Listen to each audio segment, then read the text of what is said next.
एक कस्बे में एक महात्मा रहते थे। साथ ही साथ उसी कस्बे में एक वेश्या रहती थी। लेकिन महात्मा जी अपना कार्य अलग करते थे और वह वेश्या अपना कार्य अलग करती थी। यानी महात्मा जी लोगों को अच्छी शिक्षा और ज्ञान का उपदेश देते थे और वेश्या अपने धंधे में लिप्त रहती थी। लेकिन वेश्या रोजाना सुबह के समय जब नहा धोकर धंधे पर बैठती थी, लेकिन वह अपने धंधे से पहले 2 मिनट भगवान की मूर्ति के सामने बैठकर अपने अपराधों की क्षमा मांगती थी। उसके बाद ही वह अपने धंधे में लिप्त हो जाती। लेकिन उसके धंधे से कस्बों में तरह तरह की अफवाहें फैलने लगी, जिसके कारण एक दिन वह महात्मा ने उसे अपने आश्रम पर बुलाया और समझाया कि तुम बहुत ही गलत कार्य कर रही हो, जिसके कारण तुम्हें बहुत भारी पाप लग रहा है। मेरा कहना अगर मानो तो तुम यह गलत धंधा छोड़ दो, जिससे तुम्हें पाप नहीं लगेगा। उस महात्मा की बात सुनकर वैश्या ने कहा कि महात्मा जी, अगर मैं अपना धंधा छोड़ दूंगी तो मैं भूखी मर जाऊंगी। उस वैश्या की बात सुनकर महात्मा ने उसे समझाया कि भगवान पर भरोसा रखो, वही तुम्हें आहार देगा। भगवान किसी के साथ गलत नहीं करते हैं। उस महात्मा की बात सुनकर वैश्या ने अपना धंधा छोड़ दिया।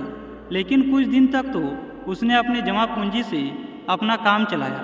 लेकिन जब वह जमा पूंजी खत्म हो गई तो वह महात्मा के पास जाकर बोली, हे महात्मा, मेरा सारा धन खत्म हो गया, अब मैं क्या करूं?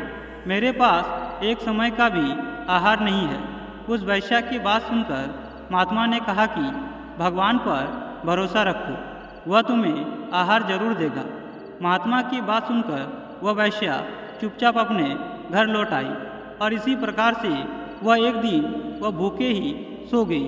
फिर दूसरा दिन बीता, उसके बाद तीसरा दिन भी बीत गई। जब उससे भूख बर्दाश्त नहीं हुई तो वह पहले की भांति अपने धंधे में लिप्त हो गई, अर्थात भगवान की मूर्ति के सामने 2 मिनट प्रायश्चित करती, फिर अपने धंधे में लग जाती थी।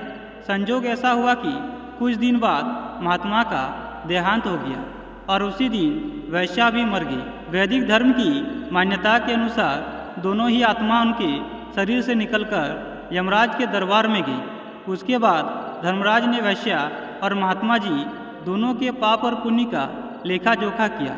उसके बाद वैश्या को स्वर्ग और महात्मा जी को नरक में डालने का आदेश दिया। धर्मराज के फैसलों को सुनकर महात्मा जी ने यमराज से कहा कि हे धर्मराज, आपके दरबार में अन्याय हो रहा है। मैंने जीवन भर लोगों को अच्छे मार्ग पर चलने का उपदेश दिया, फिर भी आप मुझे नरक में डाल रहे हैं। जबकि वैश्या ने जीवन भर पाप कर्म किया, लेकिन आप उसे स्वर्ग दे रहे हैं। यह आपका कैसा न्याय है? उस महात्मा की बात सुनकर यमराज ने महात्मा से कहा कि हमारे दरबार में कभी अन्याय नहीं होता। देखो, उधर पृथ्वी लोक में आपके शरीर को लोग गाने बाजे के साथ दफनाने ले जा रहे हैं। वहाँ आपकी मजार बनाकर पूजा किया करेंगे।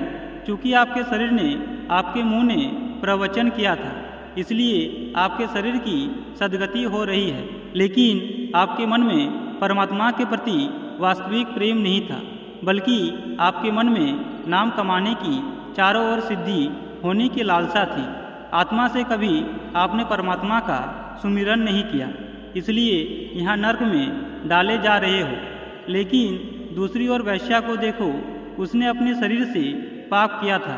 उसके शरीर को लोग घसीटकर नाले में फेंक रहे हैं। उसके शरीर को चील कौवे खाएंगे। लेकिन वह धंधे पर बैठने से पहले 2 मिनट ही सही, किंतु सच्चे मन से भगवान की मूर्ति के सामने बैठकर अपने पापों का प्रायश्चित करती थी। इसलिए उसकी आत्मा को स्वर्ग प्राप्त हो रहा है।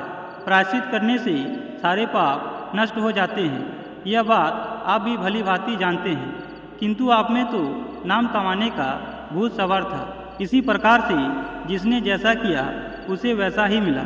मित्रों, ईश्वर ने सृष्टि को कर्म प्रधान बनाया है, इसलिए प्रत्येक मनुष्य को प्रतिदिन अपने किए हुए कर्मों पर विचार करके अपनी उन्नति का उपाय करना चाहिए। मनुष्य स्वयं कर्म करता है और स्वयं ही उसका फल भोगता है। वह स्वयं ही इस संसार के सागर में डूबता रहता है तथा स्वयं ही प्रयास करके इससे मुक्त हो जाता है तथा मोक्ष को प्राप्त करता है।